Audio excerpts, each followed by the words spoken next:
భగవద్గీత హిందూ ధర్మశాస్త్రాలలో అత్యంత పవిత్రమైనది. ప్రపంచ ప్రసిద్ధిగాంచిన గ్రంథం.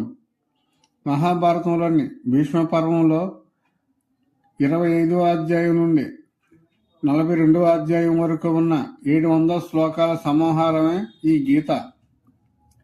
కురుక్షేత్ర యుద్ధ ప్రారంభంలో తన బంధువులపై యుద్ధం చేయడానికి నిరాకరించి విషాదంలో మునిగిపోయిన అర్జునుడికి శ్రీకృష్ణ పరమాత్మ చేసిన బోధన ఇది. భగవద్గీతలో మొత్తం 18 అధ్యాయాలు ఉన్నాయి.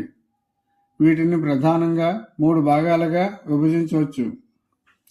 కర్మయోగం అంటే పని చేయటం, బాధ్యతలను నిర్వహించటం గురించి తెలుపుతుంది. భక్తి యోగం అంటే భగవంతునిపై ప్రేమ, శరణాగతి గురించి తెలియజేస్తుంది.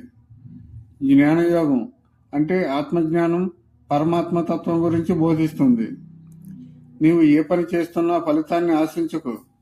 కర్మణ్యేవాధికారస్తే మా ఫలేషు కదాచన అంటే ఫలితం మీద దృష్టి పెట్టకుండా చేసే పనిని అంకిత భావంతో చేయాలని అర్థం.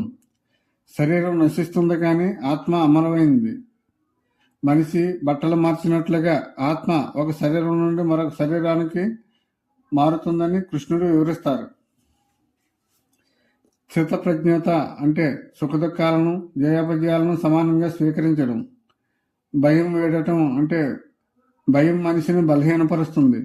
ధర్మం వైపు నిలబడి ధైర్యంగా పోరాడాలి. అహంకారాన్ని త్యజించడం అంటే నేను అనే అహంకారాన్ని వదిలితేనే పరమాత్మను చేరగలం.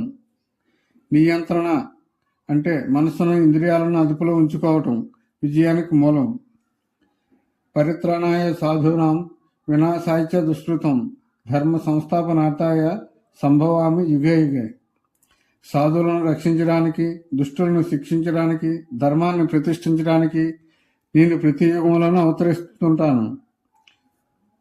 భగవద్గీత కేవలం మత గ్రంథం మాత్రమే కాదు, ఒక జీవన వేదం. మనిషిలో కలిగే అయోమయాన్ని తొలగించి సరైన మార్గంలో దిశానిర్దేశం చేస్తుంది ఈ భగవద్గీత.